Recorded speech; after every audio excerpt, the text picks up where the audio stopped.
บัดเดี๋ยวมาตกลงกันก่อนสมมติว่าหามาได้เด้อถ้าเจ้าสิแกงบ่แกง น้ำเบ้าแกง บ่พังระบ่าวว่าจบก่อนมีแต่อยากโยนให้ระบ่าวโอ้ยตายนี่ ข้าวไข่บอลเล่นหรือเปล่า เออ ค่อยไปห้ากับค่อยแม่เขาบอกกับเขาต้มก้อนกับเขาน้ำเบ้ากับมีแต่แกงถึงแกง เดี๋ยวกันบ้านนี่พี่น้องเอ้ย ฮับปังไหม ขมังเด้ บ่เคยกินในสิมือนะบ้า ป้า เคยกินแต่ตำมะกุ้ง ก็นั่นแหละมันก็สิบ่แซ่บเท่านั้นแหละเชื่อระบ่าวรถ เขาให้กินเส้น แซ่บเจ้าน่ะแซ่บกว่าเอาจังซี่ซะมีแต่ว่าแกงกับแกงคะแนนต้ม เขาต้มให้ ต้มให้แล้วก็มาเข้าไว้ดำเด้อกำหนึงมาเข้าไว้กำหนึง เขากับแกงเที่ยวบ่ได้แกง เอาเว้าให้มันตกลงข่าว เอาข้าวแกงอ่ะ โอเคข่าวว่าเจ้าแกงช่องคนเจ้าเดี๋ยวเราว่าจะชื่อมีอยู่ว่าประเด็ก เบิ้ลเลย เบิดละ บ่มี บ่มีเดี๋ยวเราว่าจะชื่อเครื่องกันมาให้ก็ได้หอมบ่ เปล่าถ้าอยากกินชิมือนะเบาอีกเบาบุญเขากินเลยเด็กชิมือเบาบุญเด็ก มีน้ำอย่านั่งแล้วก็ครับอันนี้ไปแช่น้ำไว้เด้อแช่น้ำให้มันคุยก่อนมาแล้วจังตัดตีนมันออกมีผักกระเยงแล้วไปล้างผักกระเยงเด้อเลือกเอาแล้วก็เฮ็ดน้ำแหน่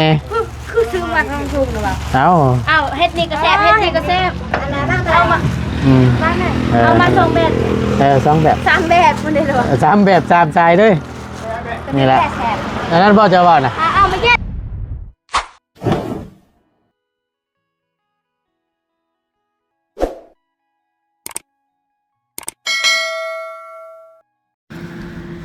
มาบาทนี้แซ่บป่ะสบายดี ไปทางใดเฮ้ยไปหาหน่อไม้สิไปทางใดนี่นะโรงงานบ่ ป้าไปจริงคือใส่เชือก เอาทางน้องๆเพิ่นว่าเตรียมจะไปหาหน่อไม้ว่าซั่นว่าดีว่าหน่อไม้ต้มนี้ต้มหรือแกงแกงบ่ไปก็ไปจริงๆสองคนจ้ะนี่มาพี่ดูใช้อันทั้งนี้คือบ่เห็นเตรียมเตียงอันเด้ย เอาต้องใส่ทำงานก็ได้เลยเนาะ ให้เต็มนี่แม่นมาบ่ สิเอาไปเฮ็ดอย่างสองสามฟองมันบ่ได้กิน อ้าวมาเฮาเดือเก่งเฮาก็ต้มเนาะแม่นบ่ล่ะสบายดีล่ะสบายดี ไปทำกันสองคนนี้พ่ออลีน่ะน้องเลี้ยงไปทางใดสั่นน้องเลี้ยงอยู่เฮือนใหม่เพิ่นบ่นอนเพิ่นตื่นขึ้นมาจ๊ะยันวะใช้จือยังเนี่ยไปหาหน่อไม้แค่นี้เสียมด้วยใช่ เสียเดือนเลยค่ะ โอ้นึกว่าไปหาหน่อไม้บ่มีเสียมนะเสียดายได้บ่แม่นหยังดอกเสียดายนอกข่าวมันนั่นแหละกำลังพ่นดินเนาะ นกเขียวน กเขียว นกเขียวเอ้าย่านใส่กระเป๋าย่านใส่กระเป๋ามันจะบ้า โอ้ยถ้าเจ้าบ่อยากเว่านอกเขียวน่ะบ่แม่นนอกข่าวอะนะว่าบ่ได้บ่ตุนก็ได้ ไม่ยากแก่นกเขียว เว้าดีนอกข่าวมันแซ่บได้ ป้าตัวสับตังลัดตัวสับตังลัดลัดไฟฟ้าต้มใจเจ็บเลยคิวอ่ะ ต้มใจเต้สไลด์แบบละ ยังดีบัด นั่น น้องเอ้ย บ้านเดียวกระสอบอะไร ให้พี่ชักกระตุ้นแห่ อ้าว เนี่ย แม่พาว่าพอหาหมดแล้วแหละคนบ้านมูดอีกหา คนบ้านนะ เขาเอาไปขายแหละ บ่ว่ามันก็สิมีแต่ทางเดียวมันบ่ โอ้ โรงงานไปโรงงานไปไปเอาหม่องโรงงานหม่องกัน บ้านเราก็แดกอีกแต่เช้านี่ไล่คน ไปหานะ เกียร์กระเป๋าไปพ่อเป็นพวกมันต้องแดงนะเขาพายญี่ปุ่นนั่นเขาไปหาไปขายอ่ะน้ำไม้ดำเป็นน้ำไม้มีน้ำในน้ำไม้ดำ หน่อไม้ไผ เขาเอาน้ำไม้ไปขายเลย เขาอยากไปหา เอาไล่อยู่หรอกลำพังจำแกงก็ชื่อนะแล้วเบ้าเชื่อได้ว่ามันต้องไล่ ใส่ ฮะ ใส่ ไปหาหม่องที่เจ้าจะไปหั่นละ เราป้ายบอนอื่นกาเราได้คันป้ายบอนเฮาป้ายเราบ่ได้ บ่มีได้แม่นบ่คนไปหาลายแล้ว ที่ช่วยตังไว้ บ่แบบว่าคุณไปหาลายบ้านนี่กาบ่ได้ลายเต็มเป่า ไปแม่ไปเอาอยู่โรงงานไป อยู่หม่องที่ว่า ใส่ลัด อันเฮาไปหาเฮ็ดตอนนั้นเด้อก่อนั่นน่ะไล่พ่อแกงน่ะมารถพังเดี๋ยวพาบาดเดี๋ยวมาตกลงกันก่อนสมมติว่าหามาได้เด้อแต่เจ้าสิแกงบ่แกง น้ำเบ้าแกง บ่พังแล้วว่าจบก่อนมีแต่อยากโยนให้เราว่าโอ้ยตายนี่ ข้าวไข่บอลได้หรือเปล่า เออ ค่อยไปห้ากับค่อยแม่เขาบอกกับเฮาต้มก้อนกับเฮาน้ำเบ้ากับมีแต่แกงถึงแกง เดี๋ยวกันบ้านนี่พี่น้องเอ้ย ฮับปังไหม ขมังเด้ บ่เคยกินในสิมือนะบ้า ป้า เคยกินแต่ตำบักหุ่ง ก็นั่นแหละมันก็สิบ่แซ่บเท่านั้นแหละเชื่อแล้วว่ารถ เฮาให้กินเส้น แซ่บเจ้าน่ะแซ่บกว่าเอาจังซี่ซะมีแต่ว่าแกงกับแกงคะแนนต้ม เฮาต้มให้ ต้มให้แล้วก็มาเข้าไว้ดำเด้อกำหนึงมาเข้าไว้กำหนึง เฮากับแกงเที่ยวบ่ได้แกง เอาเว้าให้มันตกลงข่าว เอาเฮาแกงอ่ะ โอเค จริงอ่ะ ถ้าว่าเจ้าแกงสองคนเจ้าเดี๋ยวเราว่าจะซื้อมีอยู่ว่าประเด็ก เปิ้นแบบ เบิดละ บ่มี บ่มีเดี๋ยวเราว่าจะซื้อเครื่องกันมาให้ก็ได้ ถ้าให้ไปจัด ฮะ แต่ว่าเป็นคนในจิตอ้าวเบิ่งหน้าเลยเปล่าเขาไปหาเขากับหาแล้วโป๊กเขากับเฮาแล้ว ต้มกับเฮาแล้ว แต่ว่ามีแต่ซื้อเครื่องกับแกงซื้อๆก็ได้แล้ว เอาโอเคไปหาให้มันไล่ ไปหา ตกลงเลยนะว่าให้กินบ่ กะเฮ็ดกินน้ำกันนี่แหละเออเดี๋ยวเราให้ซื้อมาหลอกพวกกันปิ้งนัวยังอยู่บ่ยังอยู่เนาะปิ้งนัวเวียดบ่ เอาบุญ ปิ้งนัวอันนี้บ่กาจองนี่บ่โอเคมีแต่ชื่อปลาแหลกเนาะ วันนี้ ชื่อปลาแหลกแล้วก็ หมักฟัก อันสิหาเบิ่งหมักบ่ช้างเสียหมักผักเอาหมักสิดอก เนาะบางทีเบิ่งหมักพวกใส่เพิ่นพวกเฮ็ดพวกหยังนั่นเด้อโอเคไปให้เลยให้มันอย่าให้คำว่าไล่แล้วให้โทรบอกเด้อเราว่าบ่ได้ไปนำไล่แล้วให้โทรบอกว่าเขาไล่หน่อไม้แล้วสิต้มไว้ท่าเด้อเราว่ามาแหละซื้อเครื่องมาแน่โอเคตามนั้นนะได้ เบิ่งเขาหาทำไมบ่ฮอดเนาะเขาได้แล้ว ฮะ บ่ฮอด1นาที ไป บ่ฮอดชั่วโมงนะบ่ โอเคไปพากันไปสองคนนี่ ขอยยานว่า3โมงเขาก็บ่ได้กินหรอก ไปหาก่อนไปถือเอาโอเคไปพากันไปแล้วพี่น้องเลยสองคนเพิ่นเนาะมาบ้านนี่ยังบ่ได้ไปทั้งใดมื้อนี่เนาะไปหาอันนั้นอันนี่ยังไปหาเชียร์ยามันกับบ่ได้ไปแล้ว เรียบร้อยแล้ว เรียบร้อยแล้วเนาะดีแล้วแล้วก็จังจะได้สะดวกสบายบ้านนี่มีแต่นานๆเฮาก็ไปจอบที่เนาะแม่นความแซ่บบ่แหละแซ่บบ่หนุ่มคนรอนี่กินข้าวแกงเฮ็ดจันบ่เฮ็ดหยังอันนี้น่ะ บู๊ความลาวเนี่ย เฮ็ดกับแก้เด้ออันนี้ นี่ หลอกน้อยๆนี่อันอยู่ในคอนนั้นไม่เห็นบ่แน่นอนส่วนหลายมันจากออกในอันคอนไม้กกมะขามเนาะ ไม่เล็ก ไม่ขี้เล็กก็มีเนี่ยพี่ ให้ น้อง พอมาไก่ ให้พอไก่นี้โอเคสันไปมีแต่ว่าทั้งน้องๆเพิ่นไปหาอันนั้นพี่น้องไปหาหน่อไม้แต่เตรียมสีไว้แกงช่วงยามเที่ยงว่าสันแต่บ่ฮู้ว่าจะได้กินบ่หรือว่าแนวใดเจ้ามั่นใจอยู่บ่ว่าคงเข้าไปสิได้อยู่บ่ ฉันละไปบอนเฮาไปกันเราบ่ได้ คนหาหลายแบบเนี่ยน้ำไม้มันไม่ได้ออกลายเดี๋ยวนี้ คนหาเบิดละติ หมดกันหมดแล้ว ใช่เนาะโคตรแหละนี่เฮ็ดได้หลายสันบาทนี่ แบบว่ากบมันล่าอยู่แต่มันไม่ได้ออกลาย อืม กบก็ออกกบไม่ได้ออก บางกอมันก็ออกบางกอมันก็หมอกเนาะโอเคพี่น้องเอ้ยเอามีแต่ว่าเดี๋ยว ถ้าทั้งน้องเพิ่นหามาก่อนถ้าว่าเพิ่นได้แล้วมีแต่ว่าให้เพิ่นต้มไว้ท่าแล้วบ่ตูนจะซื้อเครื่องเพิ่นมาใส่ ราะว่าจะเป็นพวกเฮ็ดพวกอหยังนี่แหละตื้ม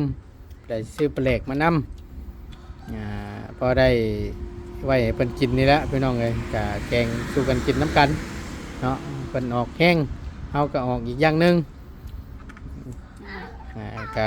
นานๆมาที่บ่ตูนก็ได้เนาะเมื่อวานนี้มาแต่ว่าตูนบ่ได้ถ่ายทั้งน้องใจดีเพิ่นพี่น้องเอ้ยก็มีแต่เข้าไปหาทั้งน้องป๊อปอยู่มาเบิ่งการเบิ่งงานในความคืบหน้านั่นแหละพี่น้องเอ้ยเนาะเพราะว่าทั้งนี้ก็ถือว่าแล้วเสร็จสมบูรณ์เป็นที่เรียบร้อยแล้วเนาะก็ดีใจนํพี่น้องเอ้ยสำหรับเพื่อนน้องป๊อปก็ถือว่าเรียบร้อยแล้วเนาะนิดๆหน่อยๆพี่น้องเอ้ยเก็บตกว่าซั่นซะเนาะ สีหยัง ยังเหลือน้อยหนึงเพื่อนน้องป๊อปก็ถือว่าแล้วละ ได้ อันไม่ผ่าชุลาอันบ่สีคล้ายๆกันน้องเลี้ยงนี่สีคล้ายๆกันไม่ผ่าชุลาอันนะใกล้กัน แบบเดียวเด้อแบบนี้เนาะเป็นของ ชงบ่เลิ่นแต่ว่าเพิ่นแอมเบิดเลยไว้ประตูทางขึ้นแล้วก็เฮ็ดประตูใหญ่เข้าไปในเลยสิขันแตกต่างกันอยู่เพราะว่าแถวระเบียงมองนี่นั่นอ้อมบ่เลยเด้อ้อมมาแล้วก็มาจงบันไดทางขึ้นไปสิแล้วก็อยู่มองนี่นั่นสิมีประตูบงใหญ่เปิดเข้าไปเข้าห้องมาอีกโถนึงแล้วเข้าในอีกห้องนึงประมาณนั้นก็สิว่านี่เอามีแต่ถ่าเบิ่งน้ำกันพี่น้องเอ้ยตั้งอีหล่าเพิ่นสิไปหาหน่อไม้เดี๋ยวไล่จังใดเพิ่นโทรบอกเดี๋ยวบ่ตูนจะซื้อเครื่องมาแกงสุกินเดี๋ยวถ่าเบิ่งถ่าโซนน้ำกันเดี๋ยวพี่น้องเด้อเนาะบ่ตูนจะโจ๊ะคลิปนี้ไว้ก่อนเดี๋ยวไว้ต่อกันพุ่นละบัดยามแกงยามกินเนาะจังว่ากันพี่น้องเอ้ยโจ๊ะก่อนเด้อครับ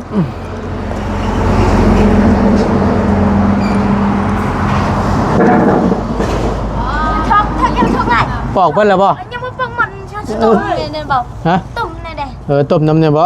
โอเคไล่มาแล้วพี่น้องเอ้ย ทอดหมดเลย ถอดหมดเลย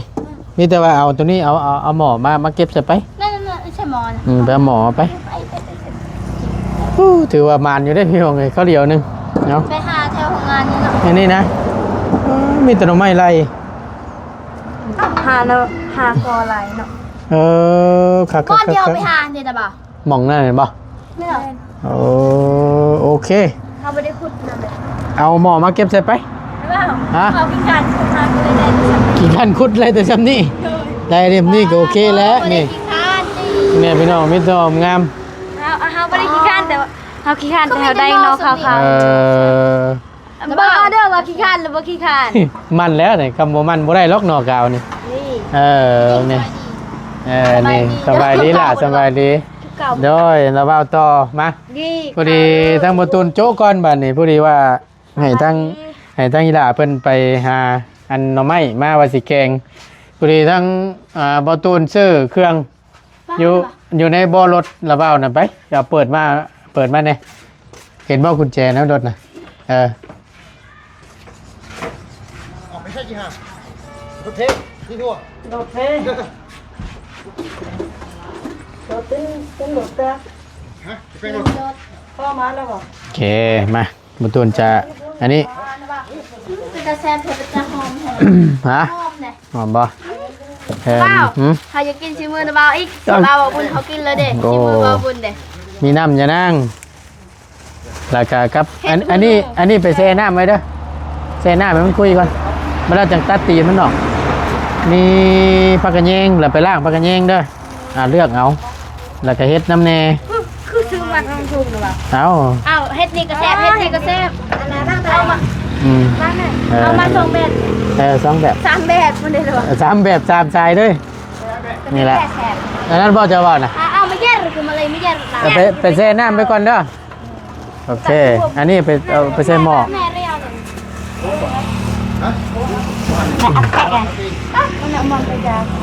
เย็นบ้างบอกอะแต่ย่าบ้าง ออกจากตู้เด้อ ตักเด็กเล่า โอ้โหไม่รู้ โอ้ยเป็นปีมันนี่ เรื่องที่ปี เทสสูตรใหม่พี่น้อง เอาจนทาง โอ้คือหน่อยแท้นี่บ่มีบ่ผ่านน่ะ น้ำบ้าคือเห็นมัน เอาสูตรละเบ้า สุด ชุดเรา โอ้ยครับ อืม ลูกเราที่นี่ เอ้าตกชับ จะพี่ทานที่ เอ้าเอา ทานที่ช้ เด้อเอาอันใหญ่ๆนี่กว่า ก็เฮ็ดไม่ดีเลยว่ะ ดี นี่ค่อย เฮ็ดอะไร เป็นพวกเจ้าน่ะ อ้าวน้ำบ่าวคือตีมัน ตีเอา บ่มันบ่เป็นกินน้อยๆสำนีค่ายได้ตีนะบ่าว อ้าวตัวพิสูจน์บ่ เป็นนี่นะบ่าว มืออะไร เดี๋ยวเฮ็ดเจิบมานะเริ่มแล้วว่าวก็เป็นอยุ่เจิบ นะให้น้ำบ่าวเฮ็ด อันน้อยๆบ่เอามีดมาอีกไปไป บ่ เดี๋ยว ให้น้ำบ่าวเฮ็ดก็ได้จริง แต่จริงๆก็เฮ็ดช้อยจริงเนี่ยเรายังเจ็บแล้วว่าวันเฮ็ดช้อยอยู่มักเจิบในนี้ได้บ่ยากมา ๆสุดน้ำบ่าวก็ได้คอยเฮ็ดมันก็ได้ บ่เอาไปเอามาอีกไปมีดไปเฮือนเจ้ามีบ่ไปเอามาก่อนมา ไอ้ตังโดกเฮ้ยปลาสละจ้าคือมันน้ำชะเนาเนาะ ที่บ่ ชะเนาไก่เหรอ ที่บ่เนี่ยนี้ นี่บ่าวคือที่ไป อืม นี่บ่าวเฮ็ดอันนี้มัน เอาเฮ็ดก่อนจ้ะคือแก่แท้ อ่อนแล้วนะบ่าว โอ้ยนอนแล้วบ่นี่น่ะเอา บ่าวต้องเฮ็ดอันนี้ โอเคเอาปอกจู้แล้วเราว่าไผน่ะเด็กประตูมาจะทุบเอาเดี๋ยวเพิ่นตั้งน้องๆเพิ่นว่ามักแบบแลบๆแลบๆแล้วก็มีแต่ว่าเอาตามใจเพิ่นนั่นแหละแลบๆก็คือนี่แหละเฮาเจ้าผ่านเด้ประมาณนั้นแหละ ลูกเธอเป็น อืมเฮ็ดเอาเนาะเพราะว่าเครื่องประตูก็ซื้อมาครบแล้วล่ะพี่น้องเอ้ยน้ำยานั่งแล้วก็ที่แรกว่าสิหามามาใส่น้ำมันบ่มีเบิดแล้วก็เลยเอาเฮ็ดมาแทนนี่พี่น้อง ลูกเนี่ยเป็น เบิ่งเด้อเอามีดมาอีกอันหนึงเนี่ยแต่ว่าสีนะ นี่ก็คือราคาเปิดราคาเท่าไหร่พวกนี่ก็คือดูราคาดูราคา บ่มีกระซ้ำบ่ผู้รับมันว่างบ่ บ่ว่าง ค่าหยังน่ะ มันบ่ว่างเลยนะบ่าวมันเฮ็ดเวกอยู่ โอ้ยไปเอามาแล้วว่าสิอันนี้แซ่เฮ็ดอันนั้นบ่ มาสิแม่ เฮ็ดประตูชื่อเฮ็ดอันนั้นเฮ็ดหูหนูมันนำพอดีละบรรยากาศช่วงยามเที่ยงแกงหน่อไม้ เช้า ข้าวเช้าบ่นี่โอ้หีบแข็งฉันคำว่านั่นน่ะตรงเดียวก็สิพ่ออยู่ดอกน้ำยานางเนาะ นี่บ่าวเข้ายัง แล้วบ่าวก็สิเช้าคือกันนั่นแหละนี่บ่ทันกินอยู่ มอบหมายให้ทั้งโรงเรียนบ่เนาะมาดิเอาตัด โอ้ย ไปเอานั่นมันมาไป ป้าก็เพื่อนบอก เอา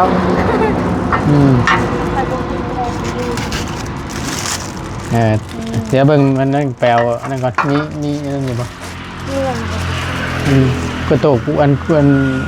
กระซามบ้างมีอยู่บ่กระซามบ้าง กระซาม มานี่นะสิใส่เฮ็ดนี่ กระซามปูดซามเลย ครูตัวนั้นเจ้าเซเฮ็ดบ่ร้อยแล้วไว้สิมันก็เลยบอกว่าหรือว่าคือเอิญมาเอิญว่าเอาว่างเลยมันเวลามันบ่มีอีหยังใช้เนาะแปลว่าว่าง ก็เป็นครูว่าง มันเฮ็ดเวียกได้จังได้ก็เฮ็ดเวียกเวลาเอาใส่นี่มันเฮ็ดเวียกเนาะมันว่าเฮ็ดเวียกเลยจ้ะ โอเคเดี๋ยวมาใส่กันก่อนถ้ามันใหญ่เจ้าก็สีกเด้อ ใช่ว่านะบ่ หอมบ่ คือเป็นตากินแท้ก็เลยเคยว่าสีนาอีกนะว่าวันนั้นนะลุงเริ่มบอกว่าเคยว่าลุงเพิ่มสีนาเป็นตาแซ่บแท้แล้วบอกว่าสีชั้นไม่ต้องว่าวสีนาก็จะว่าเอาอยู่ไทยนะเขาสีนาเจ้านะเจ็บหมดเรื่องนี่ก็ไก่นะแก่นะบ้านเนาะนั่น เอาบ่ได้แล้วนะเป็นนั่นมันสิเสีย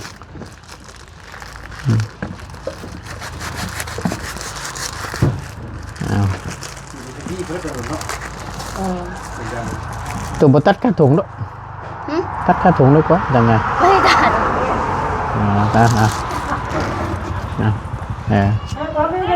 นี่ได้เฮ็ดอันระบาบ่ค่อยมักปานใด มามากนี่นะ มันกินแล้วมันติดเขียว แม่นคือกัน แต่ว่าแซ่บได้พี่น้องเฮ็ดเข็มทอง มันติดแข บีรถบีคือว่าเฮ็ดกันนี่ นี่นะ แยกเนาะเจ้าจะไปปลูกบ่ แล้วให้เราบอกให้เราบอก เออ เขาล่างมัน เดี๋ยวไป มัน เปิด ติดแคลคนนะวะ เปิดน้ำ ลา ล้าง ย เนาะ เถื่อเลยมันติดแคล เฮ็ดนี่นะ นั่นเลยนะบ่าวมักเนาะมันแก่ที่ตัวนี้อย่างแก่คือว่าอย่างแก่ ได้อยู่ได้อยู่ดอก เขาบอกอย่างเขาบูฮูเด้ บ่จักบ่ ประชาเฮาคือเขาฮูเนาะ ไปตะไปสมุนละเอียดหา อย่างรถลูกอ่ะไปป้าอย่างรถ แม่จะได้ฮูเด้ว่าเขาว่าไปเฮ็ดอันนั้นไปแปลงอยู่บ้านสมุนน่ะมันดีกว่า แม่นบ่ แม่จะได้ฮู แม่นบ่อยู่วังโค้งนี่มันบ่ดีบ่ เวียนเขาแปลงตลอด เคยอยู่น้ำพอเคยมากว่า10 ปีเคยยังไม่เคยเลย เจ้าบ่เฮียนฮู้เนาะเฮียนฮู้อะไร เคยฮูในนึงเคย ฉันเคยเฮียนฮูแต่น้อยๆนะว่า เคยฮูแต่กินข้าว บ่เข้าใจดอก นะบ่าวเคยฮูแต่กินข้าว บางเดือนนะ เพิ่น ว่า ว่าได้ อันเกิม เกิมนะ เคยฮูแต่เด็กน้อยนะสุมดีนะเขาเว้าเคยบ่ฮู้ฟังเคยบ่เข้าใจ บ่มันสิเป็นประชาเวียดหลายๆกว่าติ แม่ มันน่ะเมื่อยจ้ะ เออ เพราะว่ามันแก่นะบ่าวเขาตัดเพิ่น ตัดอีกนี่นะมั้ยโอเคนั่นแหละสบายดีละตัดรถตัดแล้วกันปลาเหล็กถุงบ่มีแต่ว่าเปลี่ยนเป็นปลาเหล็กขวดผ้าสีขาว เอาไปได้แซ่บ แซ่บคือกัน แม่แบบนี้นี่นะ มีแหละ คือบ่บอกกัน เป็นทง เบิด มันยิ่งจะแบบดอกมันไปเลย มันเบิดอยู่ในห้าง มาเลยไม่ยิ่งจิมตำตากันทีตำเตียน ตัวนี้เป็นพักขะแยงตัวนี้โอ้อยู่หน้าเราเปล่าหลายจัง พักแยงนี่ ฮะ แต่ก่อนเขาก็ปลูกกันเขาปลูกมันก็ พักขะแยงนาหอมได้ แต่ก่อนเขากินกับอันนั้นกับส้มแซ่บไล่บักตอง เมืองแสนนะตามตรง เขาไม่ได้ปุ๊บแต่มันเป็น มันเกิดธรรมชาตินั่นบ่ตามตรงไงตรงหน้าเนาะแมนความ ลายหนาดิ นาลายลายนา ดีเม็ดลาย เอามอบให้ มอบหมายความที่ดี มอบไม้ให้หาเลือกเอาตัวงามๆแล้วตัวมันเน่าเจ้าก็ถิ่มเด้อไปล่างเด้ออย่าต้มบ่ล้นหรอกพี่น้องเจ้าน้อยก็จืดเนาะ น้ำไม้นี่โมโค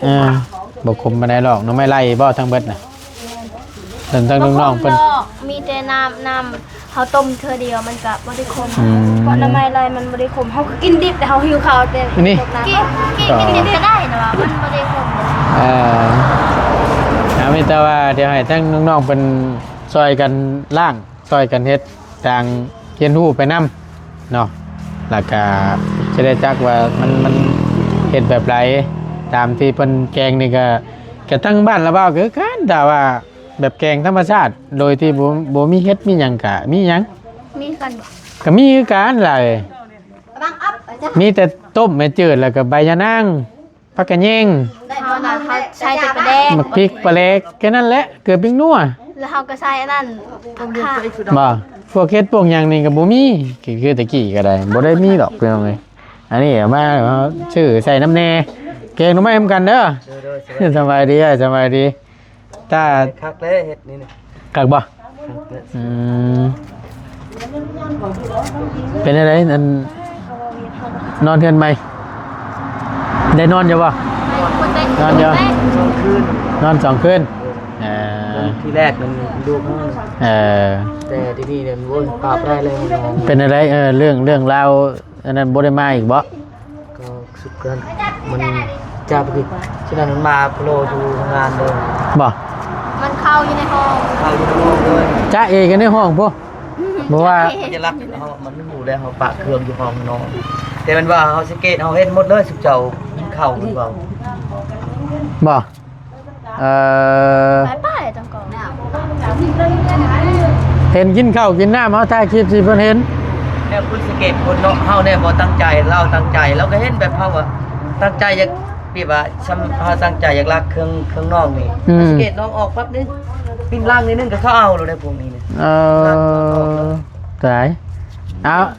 ทำงานนี่มันว่ากินข้าวนี่กินข้าวปิ้นล่างนี่รถมันปะบนนี้พาไปแล้ว ตาย โจรนี่มันเก่ง เนาะครั้งนี้ที่แซ่บพี่น้องเอ้ย เวียด นี่ให้กระแทกว่าหมอแบงเขาไปปะอยู่นี่มันก็เว้าให้กระแทกหมอแบงที่เจ้าปะนั่นมันเอาไว้แล้วเขาลักมันเว้าเองเนาะ ออกปากเลย มันออกมาแล้วมันสิญาณนี่ผมว่ากังเว้นเขาก็ตอกแล้วมันว่า โอ้โหเนาะเกิน ก็คือเจ้าไปจอบตลอดหมอแบงว่าเจ้านอนเผาเถอะนี่พระเจ้าปะซองเบิ่งการแบบไปเบิ่งช่องนึงมันก็เห็นในจอออกมาเขาก็เห็นเขา มั ก็ น อยู่ เมา เถอะ แบบนี้นะ เขาเว้าเองเลยนะบอกกี่ลักเก่งเลยนะ แน่นอนน่ะดีพี่น้องเอ้ย รถต้องทำงานนี่ก็เสียรถคันนึง บ่ นี่รถจักรใหม่ๆรถซื้อสาวไปร้าน เป็นหลักเอาเด้ถามแน่หลังจากที่แบบเพิ่นเข้าไปจ้าเอกับเจ้าเพิ่นเฮ็ดอะไรน่ะ ด้านเฮา แล้วก็เป็น เพิ่นแก้ตัวได้เลย เบอร์แล้วมันว่าถ้าว่าจะเข้าไปแบกข้างเอาไปเบิ่งแบบเอาไปขวดนะขวดแต่ละห้อง เห็นมันโลกมานั่งบนนั่งอยู่บนนั้นมานั่งเดิมๆนี่มันนั่ง นั่งย่อ เป็นแล้วเขาก็มาหามันว่าอยู่นั่นบ่นะว่าบางลิ้นน้ำเจ้าลิ้นยังมันลังลิ้นน้ำเฮาก็มาแต่ทางแหวกเขาเข้ามานี่แหละว่าลิ้นแต่นี่ยากเครื่องมันเสียลายเลยมันเป็นมายากเขาก็เจ้าว่ารักครับเจ้ารักเขาว่าเสียเครื่องลายเป็นโมแบงว่าเฮาบ่รู้ถ้ามันจะมาทางไหนว่าเฮามาแต่ป้าพุ่น ออกมาแต่ป้าผู้ พุ่นแต่ป้าแต่พุ่นแต่ว่าออก มาดิน ได้ปลาแต่มาลินกับเรา มาดินก็จะมาดินอยู่นะมันออกมาแต่ทางป้าพุ่น เห็นก็มาแน่เฮาว่าเนาะ แบบนี้สุภาพกับเป็นดีได้สุภาพว่ามีปืนมันยิงแล้วโตเฮาว่าจับเขาจับแขนมาเขาจับเจ้าแบบนี้ก็ได้เลยเฮาว่าเพิ่นก็จะเฮ็ดเจ้าแต่เฮาบ่มีกล้าเฮาเพราะเอาคนมาอย่างนี้คนบ้านใดชื่อบ่นะคนชื่อคนเอง ที่ว่าใดเนาะ แต่เราว่าจะจับได้เห็นมั้ย คนว่าอันใด ถ้ามันมาลิ้นมันเจ้าบ่มีหยัง เพิ่นแก้ตัวว่ามาดินน้ำเจ้าแต่จุดประสงค์เพิ่นนี่สิมาเอาเครื่องนี้ แต่บังเอิญไปเลยไปพ่อเจ้าซื่อๆมันเฮาว่าไปลงอยู่ เก็บแปะ ของกัน ลงมันก็ลงจะกินข้าวก็เอาก็พอดีนะเอาก็ย่านกันเนาะบ่กินน่ะกินว่าจะรอสิมื้อเอาว่าจะสิมื้อทางใดมื้อออกทางนี้บ่มื้อทางเก่าแล้ว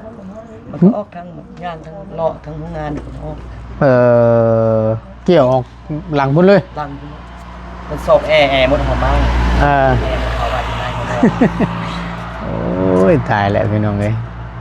มีแต่ระมัดระวังกันแหล้วเฮาก็ได้ปู่เฮาไปเฝ้ากับย่านตั้งเทื่อบัดมาบัดบ่ฮู้ว่าสิมาดีมาได้เนาะตั้งเทื่อมาบัดมีปืนมีหยังมานำยิง ก็ หน้ากาดีอยู่แล้วว่าฮ้อนแท้ ตกที่ไอ้ มันลุกร้อนแบบ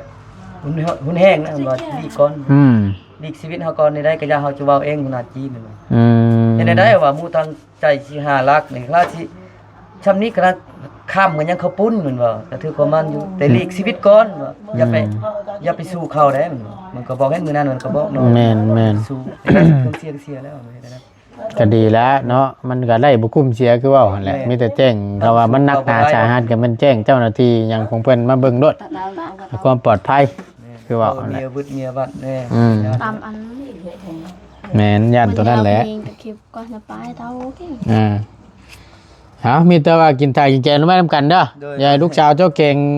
แซ่บๆจักบาท แต่ว่าเขาเป็นแข่ง อ้าวเป็นได้ชื่อเครื่องไม่ครบเลยไปใส่สีบ่เป็น นบาสัญญาเลยว่านบาสิ นบ่าวเขาคิดว่านบ่าวแก่ง อันนั้นเด้อขับใจแล้ว โอเค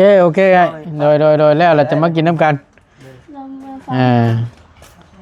ฉันยะฮะ ให้สิแกง กับเบิ่งน้ำกันนี่แหละอย่างไปสิเบิ่งน้ำดอกบ่ยากดอกมีแต่สอบให้มันแล้วซะได้ไปต้ม เอาหม้อใหญ่ๆที่บ่หม้อนี่จัง บ่เอาแล้วตัวนี้ว่าบัดแกงเอาหม้อใหญ่ๆมันน้อยโพดนั่นน่ะเพื่อพักเพื่ออันนี้เฮาอันเฮ็ดหอนเฮานี่แหละหลายอยู่ก็สิว่านี่โอเค มันยังนี่เต็มตีนเลยโอ้ยไปจะไปเหลี่ยมชิ้นยืดชิ้นยาวไปเดี๋ยวค่อยว่ากันเนาะโอเคแล้วบ่าวจบคลิปก่อนเด้ออยู่ดีมีเฮงสบายดีไปเจิมเห็นแล้วเด้อเดี๋ยวเบิ่งไผ่ก่อนพี่น้องเอ้ยสิเป็นตาได้กินอยู่บ่ไผ่บัดนี้ต้มหน่อไม้ถ้าจักหน่อยพี่น้องเนาะแล้วจังแกงไปขอบคุณหลายๆอยู่ดีมีเฮงบ่ตุนลำล่าแหละสบายดีเด้อ